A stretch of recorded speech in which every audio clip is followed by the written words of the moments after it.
presentasi aja ya. Yang kemarin itu yang terakhir. Oke, baik Bu. Saya coba ya.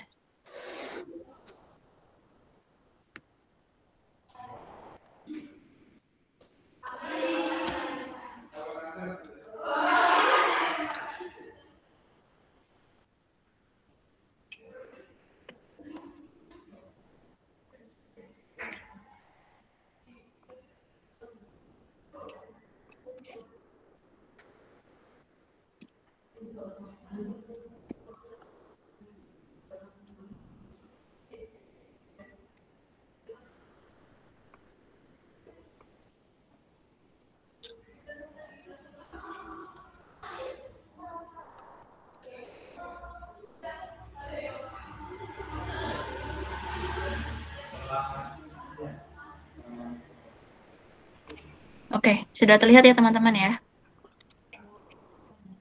Sudah Mbak.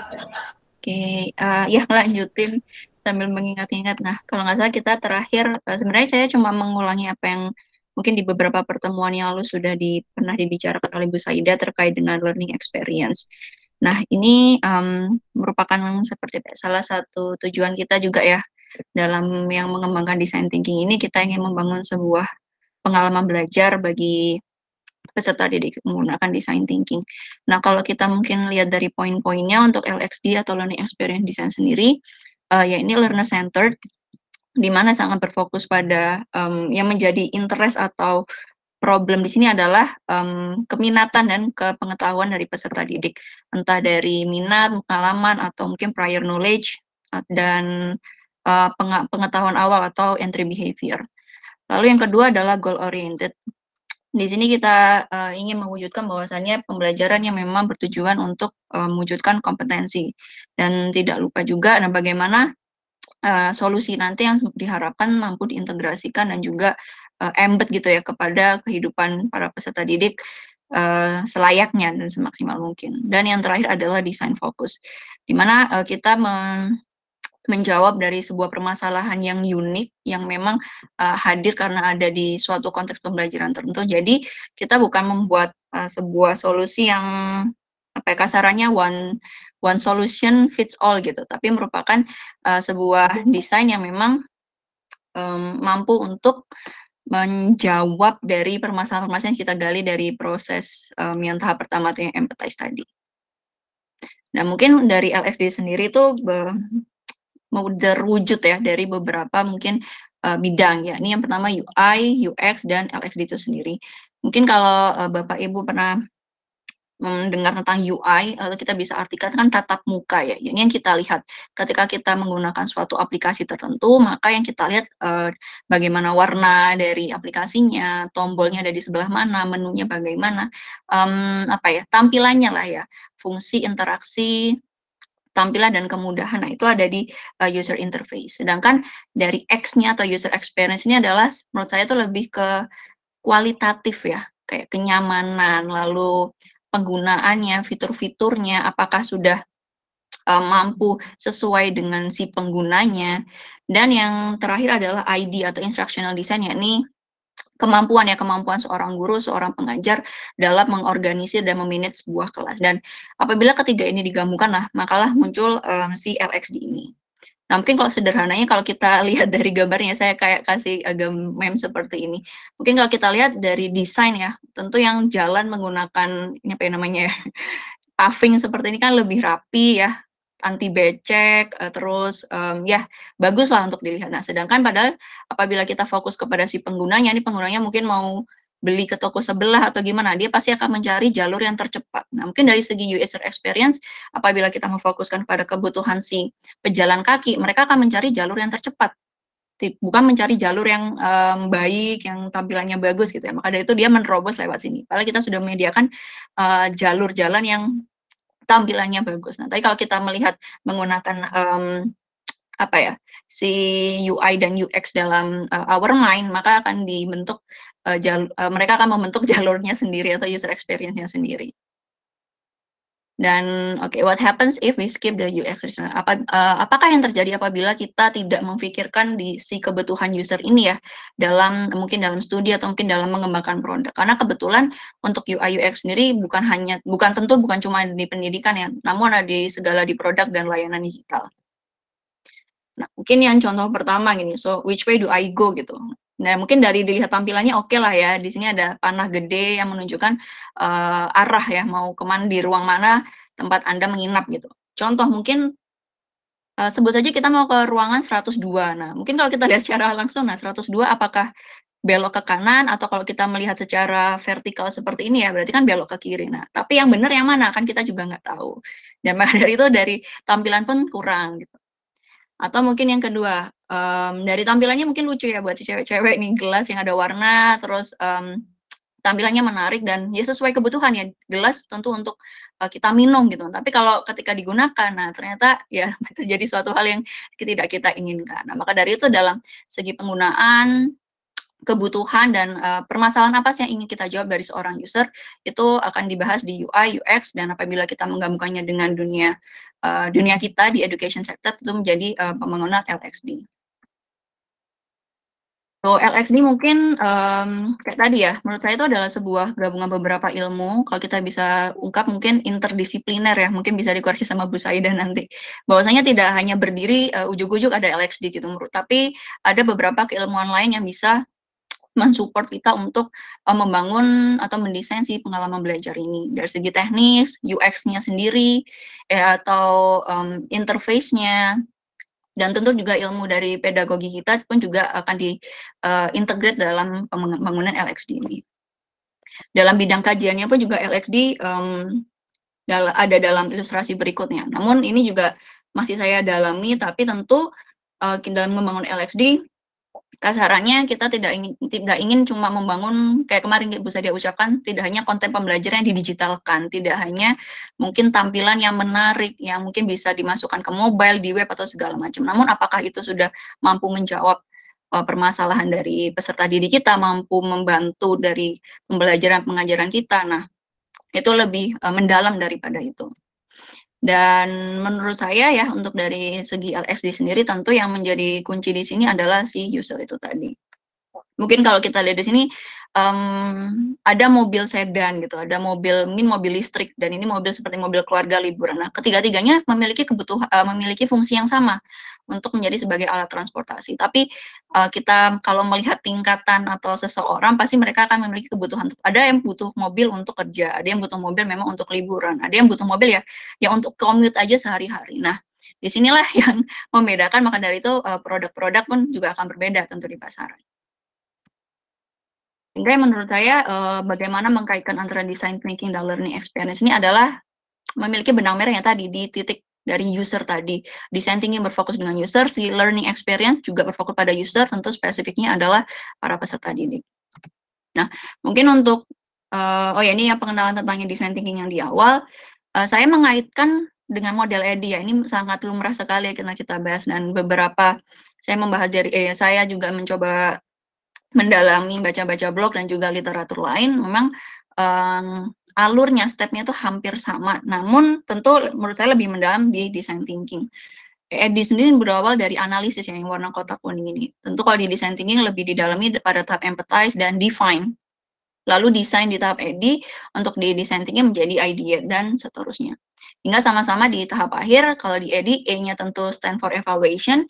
Untuk yang di design thinking, kita akan dites melalui prototipe yang telah kita buat, seperti itu. Nah, untuk apa yang saya ajukan untuk kemarin penugasan UTS, saya jujur mulainya benar-benar dari nol, Ibu Saida dan juga rekan-rekan. Nah, kebetulan saya mengampu mata kuliah metode penelitian pada semester ini, namun kebetulan MedPen itu di prodi kami dibagi itu untuk bagi teman-teman mahasiswa yang ingin skripsinya kuantitatif, yang pengen kualitatif, atau yang pengembangan R&D. Dan kebetulan saya mengampu yang kualitatif gitu ya. Dan kelasnya tidak besar gitu, kelasnya mahasiswa cuma beberapa, dan menurut saya cukup nih untuk menjadi subjek data. Kebetulan ada 6 mahasiswa. Terus saya layaknya melakukan seperti apa ya, evaluasi pertengahan semester kemarin setelah UTS, saya tanya-tanya, kita melakukan fokus group secara informal, ada beberapa pertanyaan yang saya tanyakan kepada mereka gitu. Seperti, dari awal ketika mereka memilih, kan mereka diberikan decision ya, mau memilih skripsi kuantitatif, kualitatif, atau R&D. Nah, saya tanya, "Kenapa milih kualitatif?" Nah, namanya mungkin baru awal ya, teman-teman ini macam-macam, semester 3, semester 5, yang jelas ketika mereka sudah memiliki sebuah ide, mereka, boleh ngikut mata kuliah ini. Kebanyakan mikir, "Oh, kualitatif itu udah nggak ngitung," gitu kan, nggak ada angka-angka kuantitatif. Padahal kan memang kualitatif bukan bermain dengan angka, tapi kan bermain dengan makna gitu. Tapi saya belum kayak mengasih feedback secara langsung, mereka kayak cerita aja dari awal hingga akhir, bagaimana perkuliahan kita, apa yang mereka menjadi, masalah, ya udah, kita diskusikan secara informal di situ. Dan saya nggak bilang bahwasanya ini memang untuk sebuah studi atau ini adalah tugas saya untuk perkuliahan tuh enggak. Saya cuma, bilang ke mereka bahwasanya, "Yuk kita, let's review apa yang kita sudah lakukan sampai pertengahan semester ini." Dan dari, diskusi informal tadi, saya membentuk, empathize map tadi ya. Memang kalau secara yang kita tahu empathize dibagi jadi 4 ya, kalau nggak salah. Says, atau apa yang mereka ucapkan, apa mereka pikirkan, thinks, does, and feel. Dan tapi kebetulan saya menemukan template yang lebih, kompleks gitu ya, dan tapi menurut saya juga membantu saya dalam, mapping-mapping permasalahan apa sih yang terjadi gitu. Mungkin aduh kalau dibahas satu juga mungkin panjang. Nah, mungkin kalau bisa diceritakan kembali ya, karena kalau kita saya mencoba memposisikan di diri mereka, karena saya pun juga lagi kuliah juga dan juga sedang, merancang sebuah penelitian. Nah, mereka mungkin masih bingung gitu, "Kok kita disuruh milih langsung sih Bu, kuantitatif, kualitatif, atau R&D?" Nah, mereka tuh sebenarnya masih belum mengerti benar-benar dasar perbedaan tentang ketiga, metode penelitian tersebut. Namun mereka sudah disuruh pilih gitu, padahal juga mereka belum melaksanakan skripsi. Jadi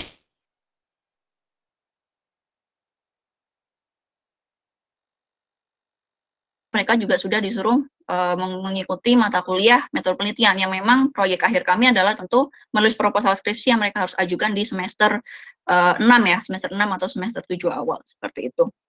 Dan, mereka merasa bahwasanya pertemuan perkuliahan, metode penelitian tuh memang membantu, tapi mereka masih memikirkan bahwasanya ya memang penelitian tuh ribet gitu, penelitian tuh susah gitu, bahwasanya saya ini nggak tahu apa-apa, kok udah disuruh nulis skripsi. Nah, mungkin itu yang mereka, apa ya, pikir ya, what they think seperti itu. Dan saya ingin tanya gitu, apa sih gitu ekspektasi teman-teman setelah mengikuti mata kuliah ini? Tentu mereka ingin, dibimbing, mereka ingin mempunyai seorang fasilitator yang, membantu mereka bagaimana cara, sederhananya memilih masalah lah, itu kan menjadi dasar ya dalam penelitian, bagaimana untuk mengidentifikasi masalah, merumuskannya hingga, mampu memilih sampling dan pengambilan data dan seterusnya. Dan berawal dari, permasalahan ini, nah ini adalah hasil-hasil yang mereka berikan ya, ini, dari 6 ya, 6 mahasiswa, saya mapping seperti berikut. Dan dalam tahap selanjutnya setelah empathize kan, define ya rekan-rekan sekalian. Dan dalam tahap define ini tentu, setelah kita mendapatkan berbagai masalah yang masing-masing mahasiswa tentu berbeda gitu, apalagi ada mahasiswa yang semester 3. Kemarin saya tanyakan mereka yang benar-benar masih nol, apa itu skripsi, ada mahasiswa semester 5 dan kebetulan ada mahasiswa semester 7 juga yang memang sudah mengajukan skripsi namun ternyata terkendala terkait, dosen pembimbing yang susah ditemui dan segala macam. Jadi permasalahan mereka tuh kompleksitasnya berbeda-beda. Dan ada salah satu, template lagi yang dapat kita gunakan selain empathize map dalam tahap define di sini sebut, user persona. Jadi di tahap define ini kan untuk memberikan kejelasan ya bagi kita sebagai seorang desainer untuk menentukan ini permasalahannya nih yang mana sih gitu kan yang paling urgent. Dan di sini user persona ini adalah sebuah pengembangan karakter fiktif. Jadi ini bikinan kita sendiri ya.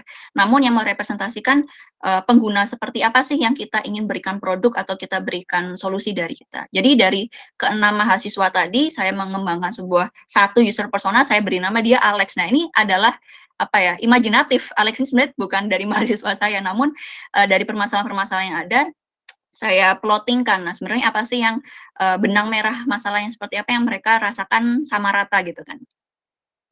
Si Alex, saya mendapatkan satu kalimat yang mungkin bisa melingkupi keseluruhan dari, jawaban teman-teman saat saya tanyakan bahwasanya mereka memang membutuhkan bimbingan, mereka membutuhkan arahan dan memulai penulisan dan pengerjaan skripsi. Namun, beda kali ya kalau kita bicara pembimbingan di, ranah yang benar-benar pendidikan formal kan pasti harus dapat dosen pembimbing, harus disetujui oleh Kaprodi dan segala macam. Nah, ini mungkin kita, tarik di luar, lingkungan pendidikan formal. Nah, intinya bagaimana sih kita bisa bantu mereka untuk, do the research seperti itu. Dan mungkin untuk, goals-nya, apa yang mereka inginkan ya, goals mereka tuh ingin mengetahui sistematika prosedur penelitian yang tepat, menentukan metode penelitian yang tepat, dan, akhirnya tuh ingin mengembangkan proposal penelitian hingga mampu nanti ending-nya tentu eventually dapat lulus tepat waktu. Dan frustrasi, nah frustrasi ini menjadi apa ya, masalah yang mereka pikir-pikirkan selama, mengikuti mata kuliah ini atau selama, apa ya, melakukan suatu kegiatan tertentu. Nah, ini kan kebetulan konteksnya adalah mengikuti mata kuliah metode penelitian.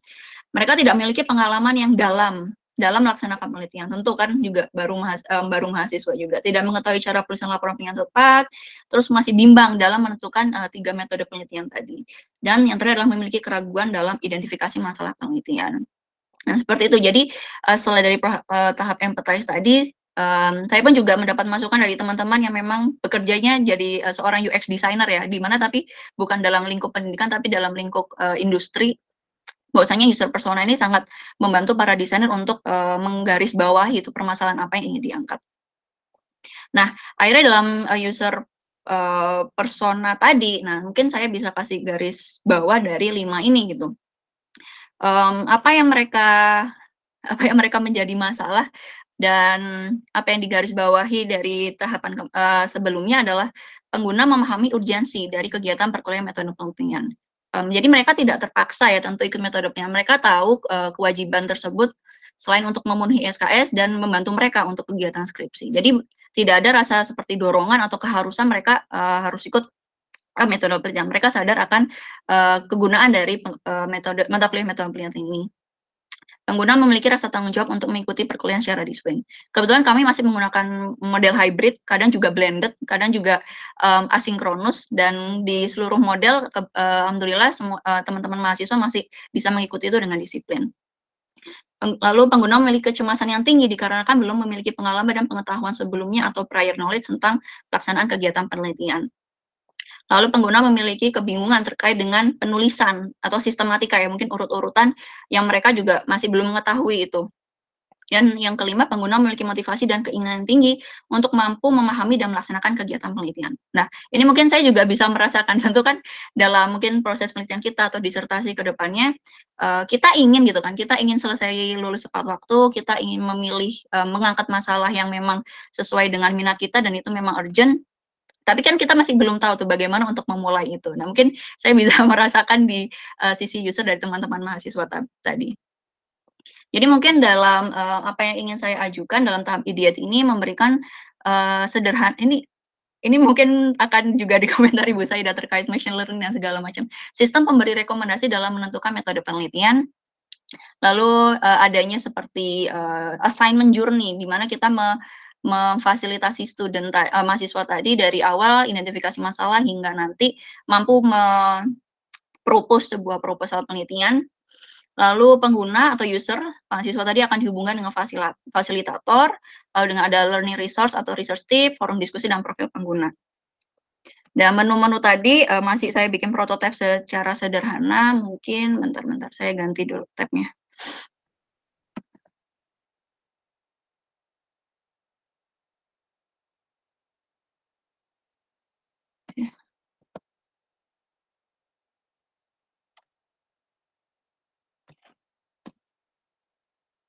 Oke, ini mungkin masih, berbasis, iOS, tapi ini masih sederhana sekali karena juga masih hitam putih. Jadi mungkin untuk awal tentu kita perlu profil ya, karena pasti kebutuhan tiap student akan berbeda, maka dia harus, login dengan akun tertentu. Kita bisa pakai si sign up dulu, diisi data seperti biasanya, lalu ketika sudah komplit bisa nanti dikonfirmasi pakai email. Kalau sudah, oh ya, ini harus login lagi ya kalau username-nya sudah, akunnya sudah diverifikasi. Dan ini adalah halaman dashboard-nya, Bapak Ibu sekalian. Di sini mungkin, berkaitan dengan apa ya, penelitian awalnya gitu ya, rencana awalnya. Jadi dia harus menambahkan task. Jadi task ini adalah sebagai rancangan penelitiannya teman-teman.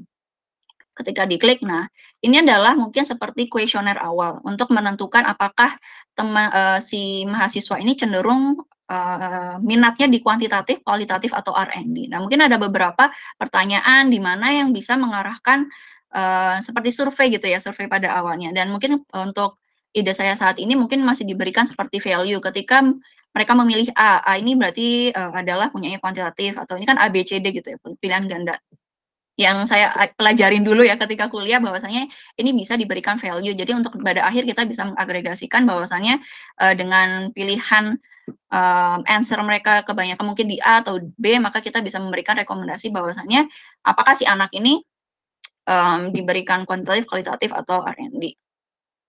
Nah, ketika mungkin contoh dari survei awal tadi, ternyata anak tersebut cenderung penelitiannya memang kuantitatif gitu. Mungkin ada beberapa indikator ya.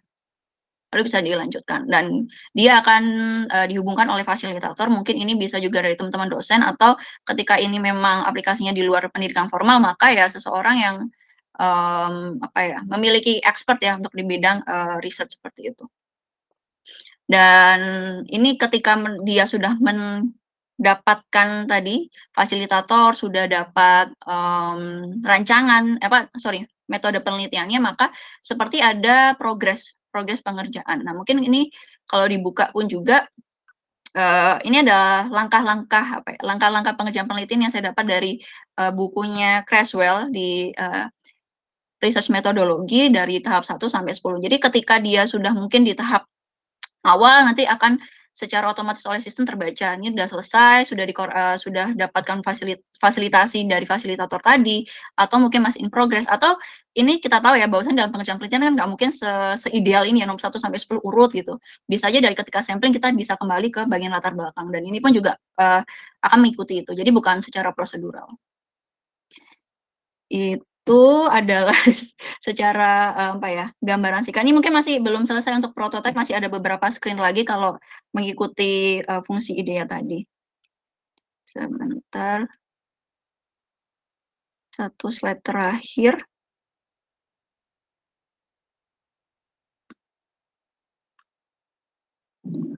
Oh ya, udah cuma closing aja. Saya pikir ada testing. Untuk kebetulan testing kan kita belum sampai situ. Untuk terakhir kan sampai prototipe. Jadi masih ada sekitar berapa tadi ya? 5 atau 6 screen yang masih saya rancang. Dan tentu itu masih pun juga perlu dari masukan dari teman-teman mungkin atau Bu Saida juga. Jadi menurut saya dalam membangun sebuah pengalaman itu adalah perjalanan ya, learning experience are like journey. Jadi perjalanan itu mulai ketika pembelajaran dimulai gitu ya, dan berhenti ketika seorang pembelajar itu sukses.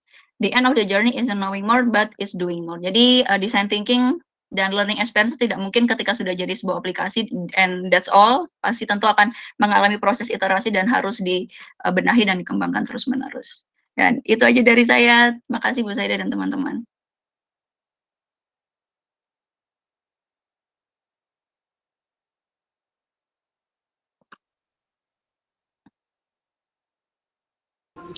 Oke, baik. Ini masih ada berapa lagi mahasiswa yang mau presentasi setelah ini?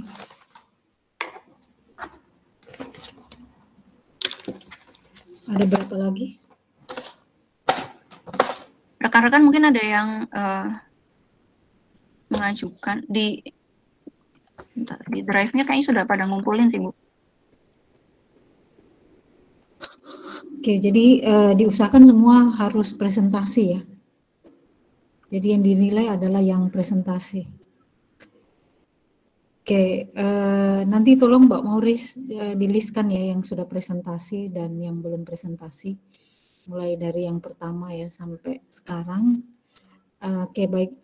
Ini kaitannya dengan learning experience. Saya kira ini sangat menarik ya, karena learning experience ini tidak lepas memang kaitannya dengan user experience. Kita melihat, saya sering melihat produk-produk ya, produk desain. Teman-teman juga bisa melihat produk desain dari Jepang. Itu memiliki 3 konsep utama di dalam produk desain. Ya, kaitannya dengan user experience ya. Jadi bagaimana harmoni dalam desain ini bagaimana hubungan antara produk dan usernya ya. Ini harus dihubungkan dengan cara yang harmoni. Itu yang menjadi landasan ya ketika merancang sebuah produk desain. Kemudian yang kedua adalah consideration ya, pertimbangan. Kemudian ada functionality ya. Ada 3 poin ini yang menjadi konsep utama di dalam produk desain ya, dalam menghasilkan sebuah produk desain di Jepang seperti itu. Nah, kita bisa melihat ada beberapa di sekitar kita ya, ada beberapa fail ya produk desain karena bad user experience ya. Yang paling nyata yang masih kita lihat dan masih kita gunakan sampai saat ini adalah ada di WhatsApp. Kira-kira di WhatsApp, kira-kira yang mana yang menjadi fail bad experience, user experience?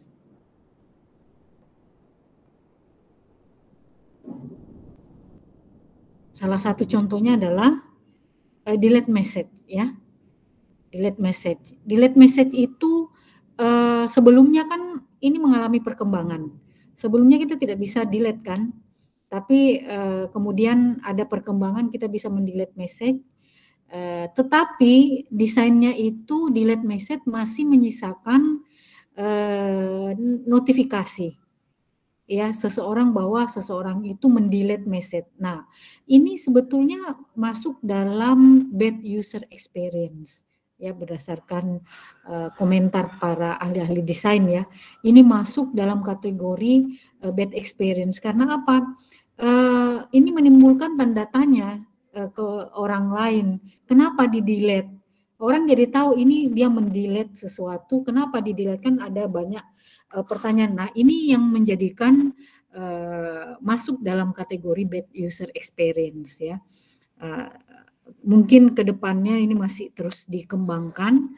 Nah, sama halnya pada perkembangan Nokia ya, di awal perkembangan handphone, di mana power on, power off itu ada dalam satu tombol. Nah, itu juga termasuk dalam bad experience. Ya, itu adalah bad user experience. Nah, fail yang pertama kali muncul yang diakibatkan adalah user experience, yaitu adanya kebakaran pembangkit tenaga listrik ya, itu sekitar tahun 40-an di Amerika ya. Nah, pada saat itu terjadi kebakaran luar biasa ya.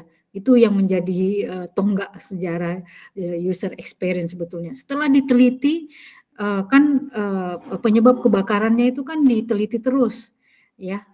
Setelah diteliti diperkirakan mungkin human error ya, diperkirakan ini mungkin human error. Biasanya kan kalau ada kebakaran, kecelakaan itu kemungkinan besar adalah human error. Setelah diteliti lagi ternyata bukan human error ya, ternyata adalah kesalahan pada desain panel ya, yang mengakibatkan memudahkan orang menyebabkan terjadi kesalahan di dalam penggunaan. Bayangkan kesalahan panel itu bisa mengakibatkan kesalahan desain ya, mengakibatkan suatu kecelakaan yang luar biasa. Itulah pentingnya ya, kita tidak bisa mengabaikan sebuah desain. Nah, ini juga bisa kita bawa dalam pembelajaran. Ketika ada lagi salah satu yang fail design itu Windows 8. Windows 8 itu terkenal bad user experience. Adanya touchscreen ya.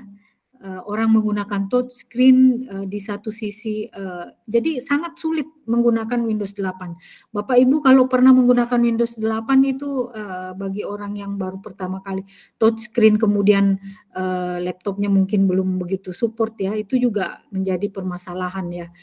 Nah, bad design ini akan berpengaruh pada bagaimana seseorang akan menggunakan produk tersebut.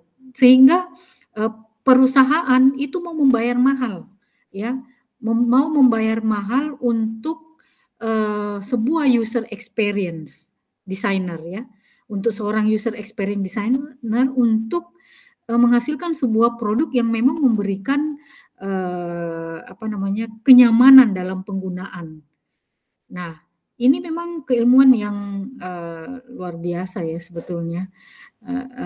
Karena memang keilmuannya itu kompleks ya, keilmuannya kompleks juga, harus ada nyeni-nyeninya juga, tidak hanya dari sekedar teori saja, tetapi kita harus memikirkan bagaimana kenyamanan panca indera di sana bukan hanya sekedar satu indera saja yang menggunakan, tetapi boleh jadi banyak indera yang bisa dioptimalkan dalam mengakses produk tersebut.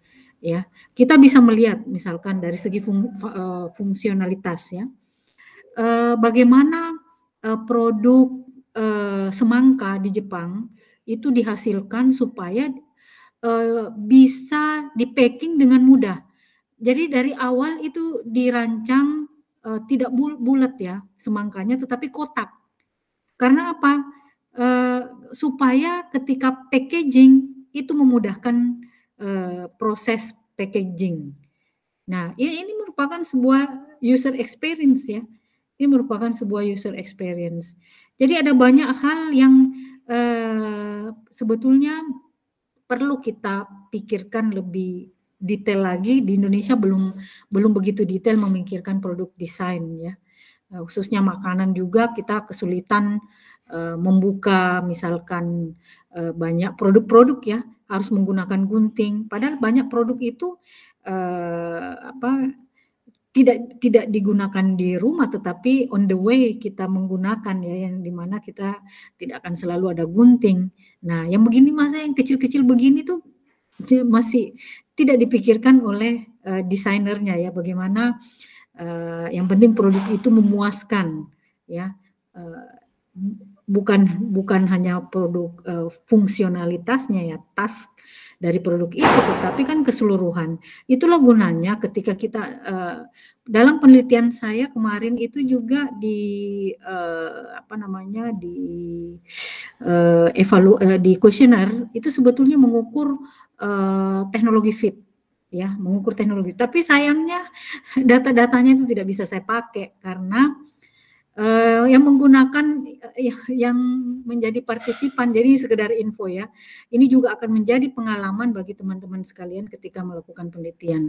Dari hampir 190 yang melakukan pretest, hanya 114 yang mengakses konten dan melakukan post-test. Sehingga 114 itulah yang akan saya gunakan. Nah, kemudian saya menganalisa lagi lebih jauh hasil-hasilnya ya seperti apa. Ternyata hampir 70% outlier. Artinya apa? Data itu tidak bisa dipakai. Akhirnya saya buang. Data yang bisa dipakai itu hanya sekitar 40-an. Tidak sampai 50 ya data yang bisa dianalisa. Kenapa sampai begitu? Karena antara evaluasi yang kuesioner yang diisi itu tidak sama dengan hasil yang diperoleh. Yang dievaluasi mengatakan ini bisa meningkatkan hasil belajar, ini bisa fokus, tapi hasil belajarnya peningkatannya sangat kecil. Ya, peningkatan pembelajaran sangat kecil, bahkan di bawah rata-rata ya, di bawah target. Itu padahal soal itu sudah dirancang sedemikian rupa ya. Saya sudah membuat soal itu tricky. Ya, saya merasa wah ini bisa dijawab semua nih mahasiswa. Ternyata saya sukses membuat pertanyaan yang tricky ya, yang sulit dijawab. Walaupun orang yang sudah paham TPEC, computational thinking. Nah, tetapi ternyata banyak untuk menjawab itu memang diperlukan fokus. Nah, responden penelitian saya itu tidak fokus, hanya sekedar masuk, mengisi, tapi tidak fokus, betul-betul menggunakan media itu untuk pemahaman. Nah, itu permasalahan utamanya ya. Nah, ini juga menjadi pelajaran bagi teman-teman semua nanti pada saat mengambil data itu pasti akan merasakan hal yang sama ya, seperti ini. Jadi data outlier itu kita sudah senang, wah datanya lumayan 114. Ini normality testnya, jadi saya tes awal melihat normalitasnya seperti apa, ternyata tidak normal. Data tidak normal. Data tidak normal kenapa? Karena jomplang. Ya, ada yang jawabnya 1, pretestnya yang jawab betulnya 1, posttestnya juga 1. Kan ini sesuatu yang tidak mungkin. Ini outlier. Tidak mungkin kalau dia melihat video itu pasti ada peningkatan. Pasti ada peningkatan, karena pertanyaannya ada di situ semua, kita mengambil dari situ, jadi itu sudah outlier. Kedua, masa ada dari pretest jawabnya 5 turun jadi 2 di posttest, berarti kan ini tidak mungkin, ini pasti outlier. Kalau data itu tetap dipaksakan dipakai, ini datanya itu tidak akan menjadi normal. Nah, ini pelajaran berharga buat teman-teman sekalian ya. Ketika itu yang sering terjadi pada penelitian kami. Sehingga walaupun desainnya bagus, tetapi ketika kita menguji coba hasilnya jelek, kita tidak bisa nyampe di jurnal-jurnal bereputasi. Hanya bisanya di proceeding, paling cepat, paling bagus Q4. Seperti itu ya. Jadi memang hasil penelitian kita ini tergantung responden, berbeda dengan penelitian yang dilakukan oleh orang-orang yang di MIPA misalkan, karena berhubungan dengan bukan benda hidup ya. Kalau berhubungan dengan orang, sulitnya di sini mengambil datanya di situ. Kita menyebar kuesioner, orang hanya sekedar ikut aja. Yang penting partisipasi. Tapi sebetulnya kalau penelitian seperti itu bukan hanya partisipasi, tapi apakah betul media yang kita kembangkan itu bisa dijadikan sebagai cognitive tools? Itu yang tidak belum. Sehingga mungkin ini perancangan testingnya mungkin yang saya harus memperbaiki lagi. Akhirnya hari ini saya mengambil ulang lagi. Saya dengan trik lain lagi. Ya, dengan trik, harapannya ada perbedaan. Nanti malam saya ambil data lagi di mahasiswa S3 angkatan lain dengan trik yang lain lagi supaya betul-betul bisa ini. Besok ada lagi. Nah, seperti itu. Jadi usaha luar biasa ya ketika penelitian yang berkaitan dengan pengembangan media.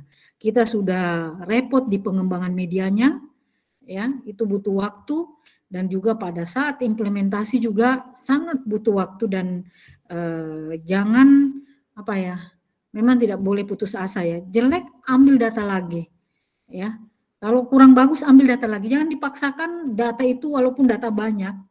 Kalau itu tidak bisa dipakai, dibuang saja. Karena tidak ada gunanya dipertahankan datanya kalau tidak bisa dianalisa ya. Nah, itulah gunanya kita juga sebagai dosen, khususnya yang membimbing S3 melakukan penelitian. Supaya kita juga bisa merasakan bagaimana experience dari penelitian tersebut. Sehingga mungkin banyak langkah yang tidak perlu dilalui oleh mahasiswa kita dalam melakukan penelitian, sehingga penelitian itu bisa cepat selesai. Seperti itu ya. Jadi itulah kelebihan kalau kami dosen-dosen khususnya di pasca sarjana itu melakukan penelitian. Jadi intinya adalah mohon dukungannya sebetulnya. Ya, tidak hanya sekedar karena ini sebetulnya kembali ke mahasiswa juga. Ya, penelitian ini kembali ke mahasiswa. Apa yang kami lakukan kan akan di-share ke mahasiswa. Pengalaman ini tidak di-keep sendiri, akan di-share ke mahasiswa. Ya, seperti itu ya. Jadi ini pengalaman dalam penelitian. Semoga nanti Anda juga bisa lancar ya dalam ini. Gambarannya memang butuh waktu yang panjang. Jadi memang teman-teman semuanya harus mulai dari sekarang. Kalau tidak, kami saja yang penelitian yang tahunan ya, ini rasa-rasanya waktunya tidak cukup. Ya, apalagi disertasi ya, itu dimulai yang harus lengkap ya. Kalau penelitian kami ini kan lebih ke arah, sebetulnya skalanya sih bisa juga dikatakan disertasi ya, karena skala enterprise. Nah, tapi kalau saya tidak fokus pada pengembangan konten. Mungkin kalau mahasiswa untuk disertasi sampai konten, ya, supaya lebih lebih sesuai seperti itu ya. Nah, itu tadi kaitannya dengan learning experience, tadi research experience ya. Kembali ke learning experience. Learning experience tadi Mbak Mauris juga menyinggung masalah machine learning. Jadi kita memberikan sebuah otomasi dalam sistem pembelajaran itu juga bukan berarti semua otomasi itu bagus, ya. Karena begini, auto itu sesuatu yang harusnya asumsinya itu berdasarkan keinginan dari user, ya. Ini berkaitan dengan asumsi dari user desire, ya. Keinginan dari pengguna itu seperti apa. Jadi auto itu ada yang punyanya Netflix, auto hover itu punya Netflix itu dianggap bad design karena men-trigger macam-macam ya, belum tentu itu keinginan pengguna ya. Adanya auto itu, wah saya nggak mau auto kok tiba-tiba baru disentuh saja tiba-tiba ada misalkan sebuah aksi seperti itu ya. Nah itu juga auto juga bukan garansi ya bahwa akan memberikan learning experience yang menarik bagi siswa. Nah ini yang harus diperhatikan bahwa di dalam learning experience kita mempertimbangkan namanya personalisasi. Ya, jadi ada namanya personalisasi. Personalisasi itu adalah kebutuhan individu yang berbeda dengan kebutuhan yang lainnya. Personalisasi ini erat kaitannya dengan adaptasi. Ya, jadi adaptasi ini personalisasi akan menghasilkan sebuah adaptasi, membutuhkan adaptasi ya, terkait sesuatu hal. Seperti itu ya, terkait dengan learning experience design ini memang masih terbuka luas untuk penelitian. Saya menangkap punya Mbak Mauris tadi itu lebih ke arah bagaimana memanage ya, bagaimana memanage sebuah sebuah mata kuliah yang khususnya penelitian ya. Jadi memanage. Nah, perlu diingat bahwa dalam penelitian yang berkaitan teknologi pendidikan, tujuannya itu lebih ke arah meningkatkan performa. Ya. Kira-kira dengan media tersebut seperti apa performa belajar? Dengan adanya manajemen administrasi terkait itu, performa belajar siswa itu kira-kira seperti apa kita mengaktifasinya? Ya. Apakah hanya sekedar merecord? Kalau dengan adanya record data itu, efeknya seperti apa? Kalau tidak merecord, efeknya seperti apa? Kalau tidak ada record dan ada record, efeknya seperti apa? Mungkin lebih ke arah memotivasi. Ya, memotivasi bahwa kita sudah ada di posisi ini, selanjutnya. Nah, bagaimana dengan performa? Ya, bagaimana dengan performa belajar? Apakah ada hubungannya? Nah, mungkin ini yang perlu kita explore lebih jauh ya. Apakah ada hubungan antara performa belajar dengan aplikasi yang dikembangkan ini? Nah, itu yang menjadi fokus ya Mbak Mauris ya. Jadi tidak hanya sekedar memberikan apa yang menjadi kebutuhan peserta belajar, Nah, tapi kita di step spesifik kepada bagaimana meningkatkan performa, ya, performa belajar peserta didik kita. Entah itu melalui evaluasi, melalui melalui strategi yang lain. Ya, intinya di situ. Ya. Mungkin ada ditanyakan? Yang mau ditanyakan Mbak Morris? Ya, bukan juga masih dalam tahap rancangan kan, permasalahan kayak kompleks gitu kan, tinggal yang mana yang ingin diangkat dan juga memang ya saya miss-nya kurang di situ mungkin. Saya cuma memfasilitasi tanpa meningkatkan performanya mereka. Mungkin itu yang perlu digali lebih lanjut. Ya, dengan menggali itu, saya kira akan menghasilkan sebuah fitur baru. Ya, menghasilkan sebuah fitur baru. Nah, itulah yang mau diteliti. Begitu ya. Ya, baik, Ibu, terima kasih. Silakan yang mau presentasi. Bu Saida, saya mau tanya masih yang Mbak Morris Boleh, presentasi. silakan. Yang berkaitan dengan peningkatan performa itu berarti kita masukannya di bagian ideate atau seperti apa, Bu?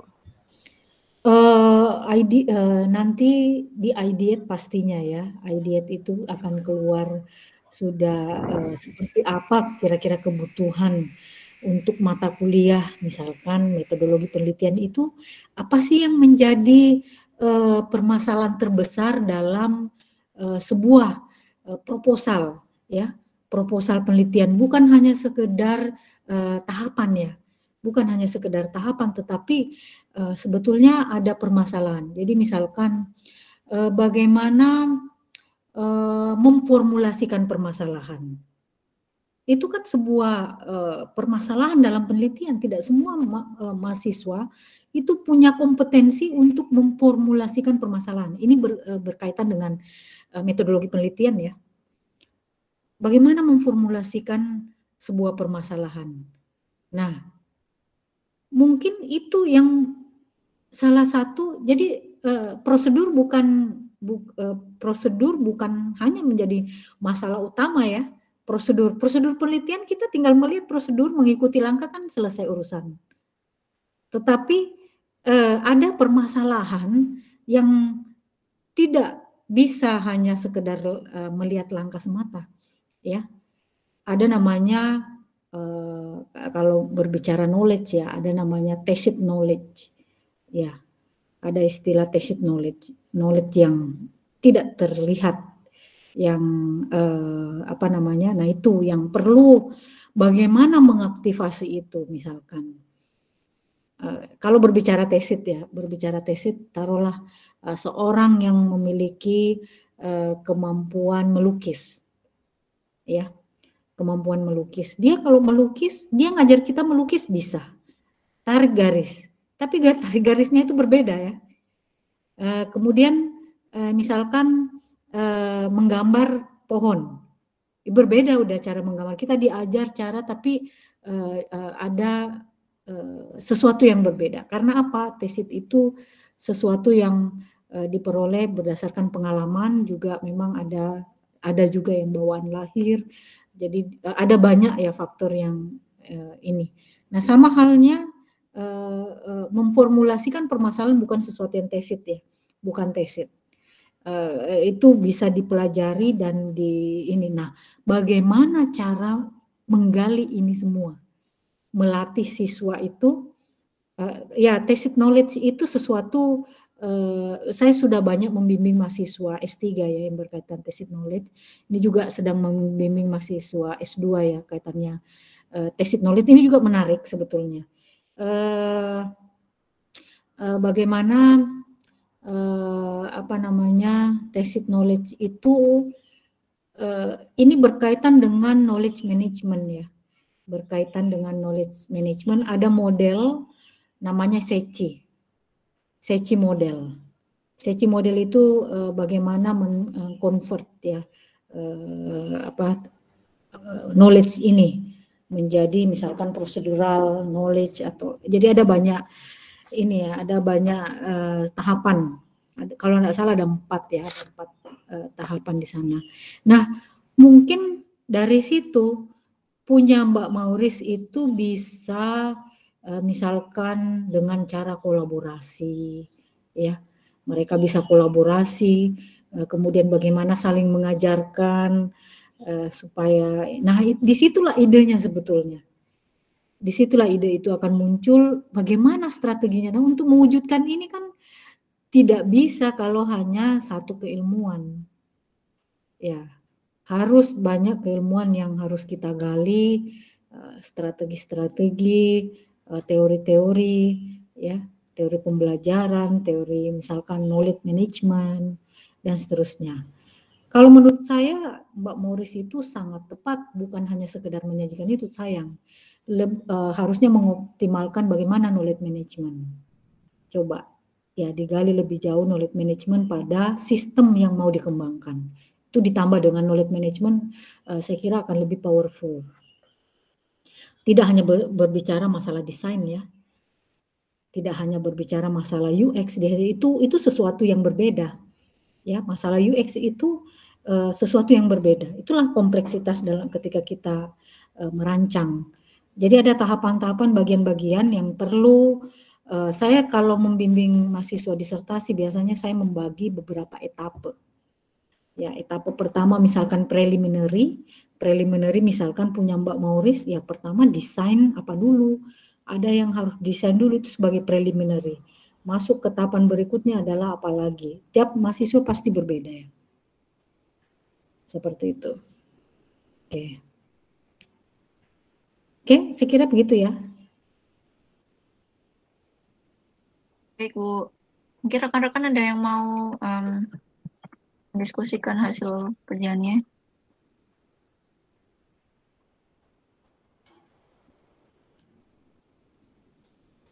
Kurang berapa nih Mbak Mauris? Kalau minggu depan tidak ada kelas ya minggu depan ya. Saya berada di Jepang minggu depan. Jadi hari insya Allah mungkin berangkat hari Rabu. Iya, baik Ibu. Nah kebetulan mungkin koreksi ya, mungkin yang saat dulu pertama ada Mas Ritno, Pak Yohanes, dan Bu Juni. Mungkin di pertemuan sebelumnya ada yang sudah presentasi lagi yang belum saya sebutkan. Ini khususnya yang belum ya, ini ada banyak sekali mahasiswa 21 ya. Kalau bisa open kamera ya supaya bisa kenal-kenal juga ya. Iya tuh, baru 4 yang maju termasuk saya, berarti kurang lebih masih ada 22 Bu kalau mobile seingat saya. 22 ya. Nah iya. kalau begitu mari kita jadwal ya supaya semuanya bisa dapat ini. Kalau penelitian, kalau desain ini betul-betul dikerjakan berbasis teori, saya kira peluang untuk publikasi ada. Ya, peluang publikasinya ada, walaupun sampai pada prototipe, ya. Kita pada saat prototipe misalkan mahasiswa bimbingan saya ada yang hanya desain, ya uji coba itu bisa sampai di IJET, bisa. Jadi tidak ada masalah kecuali memang harus sesuatu yang baru ya. Harus sesuatu yang memang menarik, nah itu mungkin peluang untuk publikasi ada. Oke, mungkin ada yang mau ditanyakan Bapak Ibu semuanya. Kalau memang belum bersedia hari ini, saya kira Mbak Mauris tolong dijadwal supaya ini kita bisa selesai sampai bulan depan ya, pertemuan bulan depan. Jadi misalkan pertemuan 2 kali seminggu pun enggak apa-apa, yang penting waktunya ketemu ya. 2 kali seminggu oke. Cuma kalau Senin rasa-rasanya selalu ini jadwalnya padat, mungkin selain Senin lah. Ya, baik Bu. Mungkin untuk melihat kalender akademik kan kita ada di minggu ke-13 seharusnya. Jadi bisa kekejar 1 minggu 2 pertemuan aja nggak apa-apa ya Bu? Enggak apa-apa, pertemuan. Kalau 2 pertemuan, 1 pertemuan berapa orang? Mungkin karena ini masih 4 kurang 18. 18 dibagi berapa itu? Iya, mungkin 1 pertemuan 3 mungkin ya Bu. 3 atau 4. Iya, nanti saya bantu untuk jadwalkan dengan rekan-rekan. Iya, coba dijadwal ya. Jadi semuanya wajib presentasi ya. Supaya saya bisa nomor 1 bisa kenal juga, nomor 2 ya supaya tujuan perkuliahan kita juga tercapai. Minimal memang cukuplah sampai prototipe ya. Oke, ada yang mau ditanyakan Bapak Ibu? Mungkin saya mau nanyakan Bu terkait outputnya, mungkin apakah kita harus langsung sekarang bisa mulai dicicil untuk penulisan artikelnya atau mungkin harus presentasi dulu menunggu feedback? Saya kira bisa dicicil aja. Karena kalau menunggu semuanya selesai, saya kira ini ya. Dan begini, untuk publikasi ini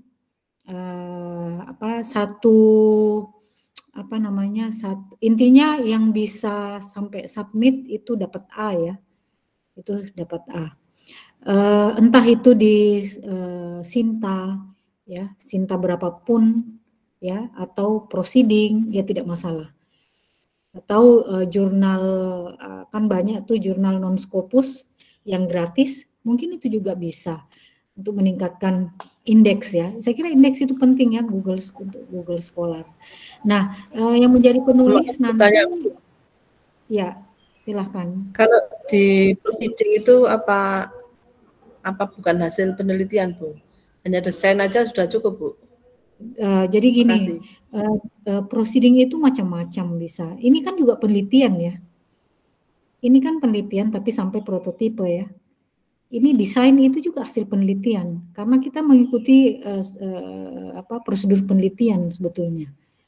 Nah, tapi memang kalau justru proceeding, bedanya proceeding sama jurnal, proceeding itu memuat ongoing research. Ya, justru proceeding itu bedanya adalah ongoing research dan unsuccessful riset pun itu umumnya proceeding itu menerima. Tapi kalau jurnal, apalagi jurnal internasional ya, itu success story dari sebuah penelitian. Itu yang perlu diingat ya. Jurnal itu berbicara success story. Ya.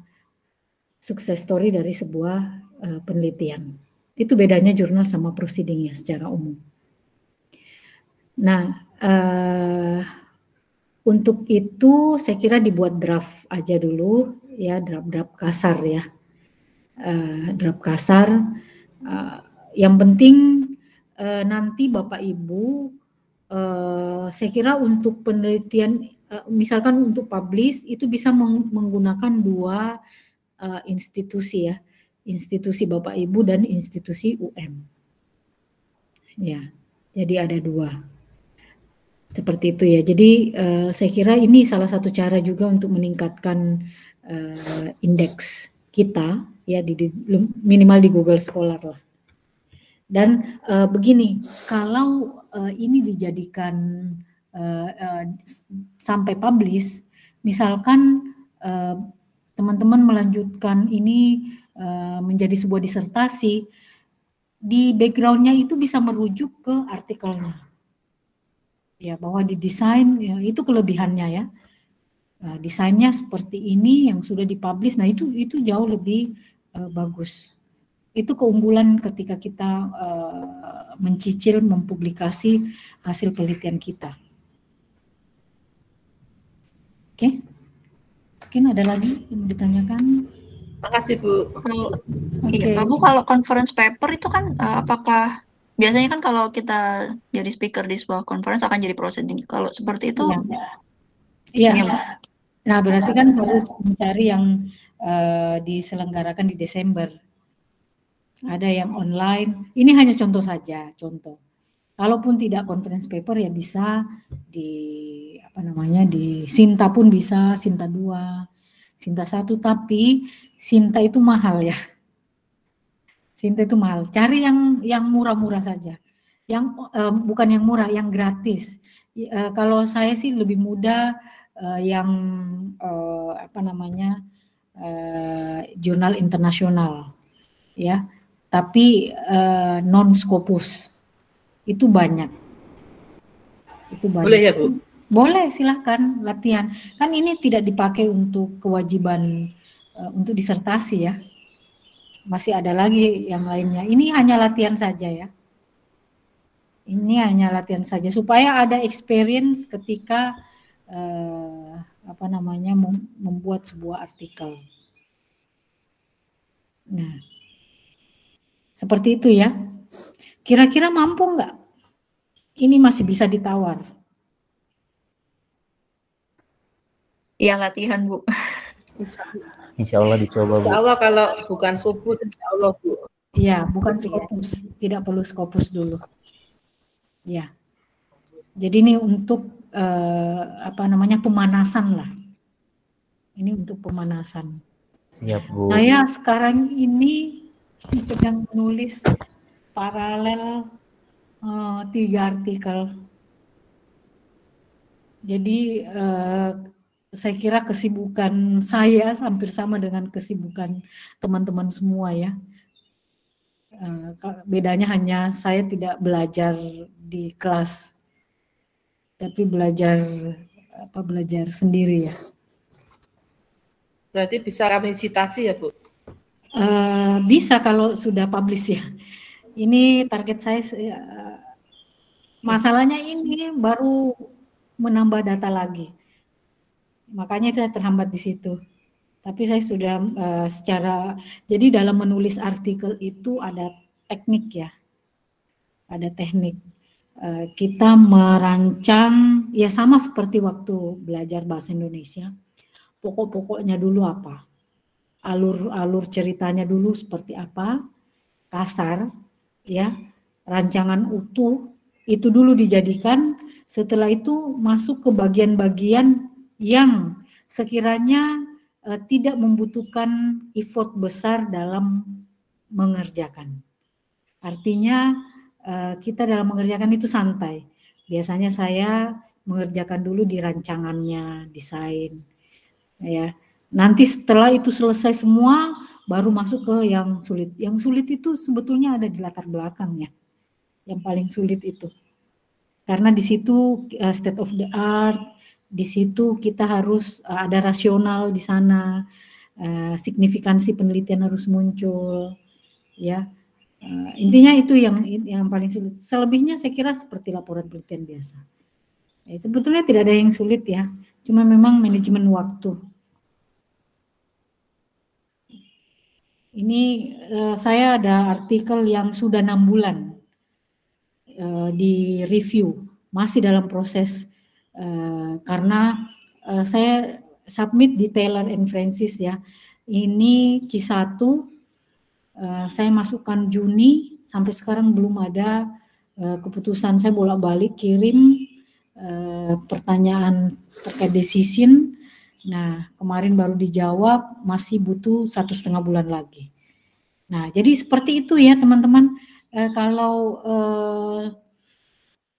memprediksi misalkan di tahun kedua, jangan lupa dalam proses review itu panjang.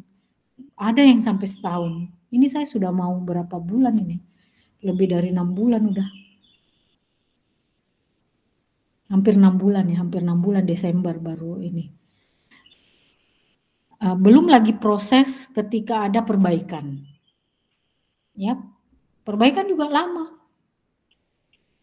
Ya, jadi panjang ya untuk menghasilkan sebuah artikel itu. Oke, saya kira begitu ya. Ini sedikit pengalaman. Ada lagi yang mau ditanyakan? Terakhir Bu, berkaitan dengan waktu mungkin biar kita juga bisa mengatur dengan timeline tugas akhir di mata kuliah yang lain. Mungkin dari Bu Saida sendiri ada kayak deadline tertentu harus mungkin di minggu keberapa atau akhir bulan Desember atau seperti itu? Yang penting sebelum input nilai. Ya, deadline input nilai, kita kan ada deadline. Ya, ada deadline input nilai dosen itu saya lupa tanggal berapa. Nah, intinya sebelum itulah. Terserah mau, jangan juga mepet pada hari itu ya, saya sulit memeriksa. Ya dikasih waktu 3 hari sebelum lah, supaya saya bisa memeriksa. Jadi 3 hari sebelum deadline input nilai. Karena kalau itu di UM sangat ribet ya, ketika kita telat memasukkan nilai, otomatis nilai yang keluar itu ada nilai otomatis. Kemudian kalau mau memperbaiki kita harus menghadap WR1. Minta tanda tangan persetujuan, saya sudah pernah minta WR1 untuk tanda tangan untuk perbaikan nilai. Jadi sekarang orang sudah tertib ya menginput nilai. Begitu ya Bapak Ibu semuanya. Ada lagi yang mau ditanyakan? Bu, saya mau 3 hari kurang ya, itu Bu Tafib dulu silakan. presentasi kah atau gimana? Gimana Bu? Aku sebelum input nilai tadi itu terkait kita sudah presentasi atau belum gitu ya? Sebisa mungkin pasti setelah presentasi ya. Oh, sudah presentasi berarti yang mengumpulkan hasil revisi itu, Bu? Iya.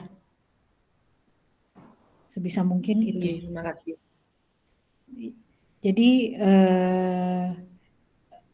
nah ini saya minggu depan hari Selasa bisa lah, oke lah, saya masih bisa.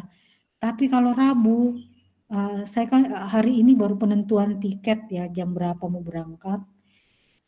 Hari Rabu mungkin belum tahu. Tapi saya bisanya itu kalau Senin saya enggak bisa karena baru mau ngambil visa ya hari Senin. Jadi hari Selasa saya free. Nah Selasa ini boleh silakan. Kebetulan Selasa itu juga full. Full ya. Jam ke berapa Mbak Moris yang kosong? 78 ya? Ini 56 ya?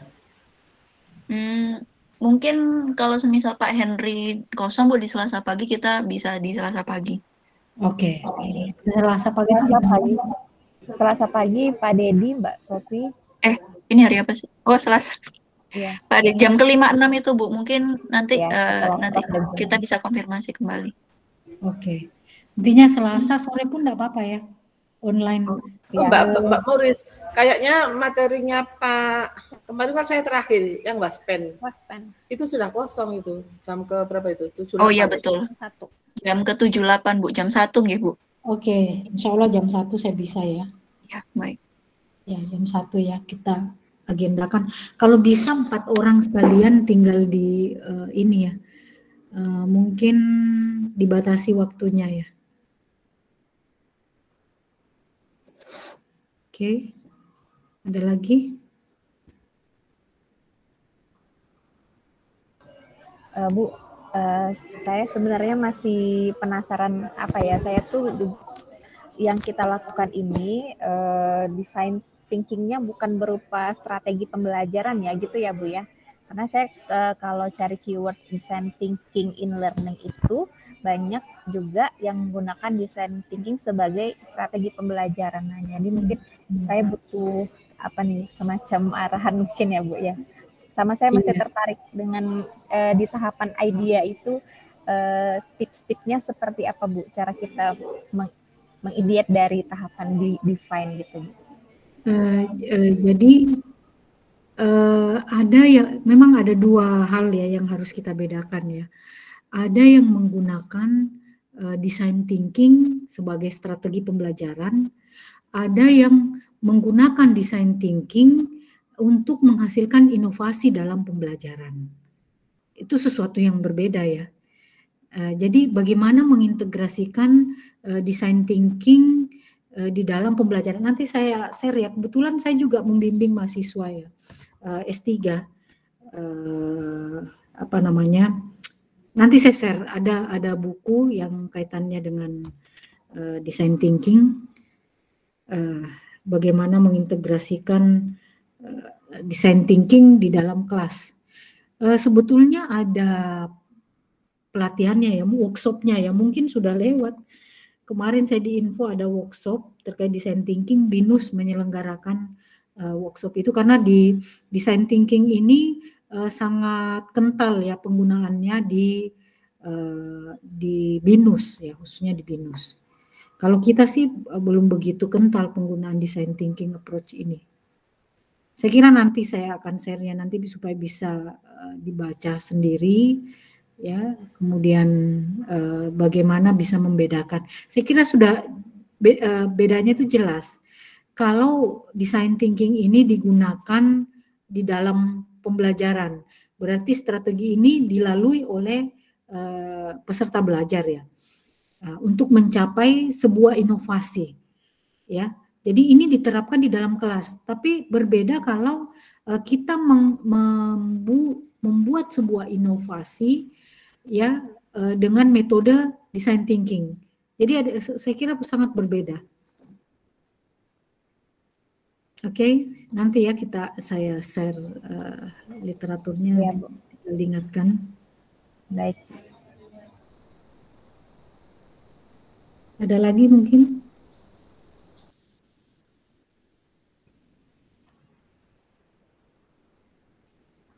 Kalau tidak ada lagi, mungkin kita cukupkan sampai di sini.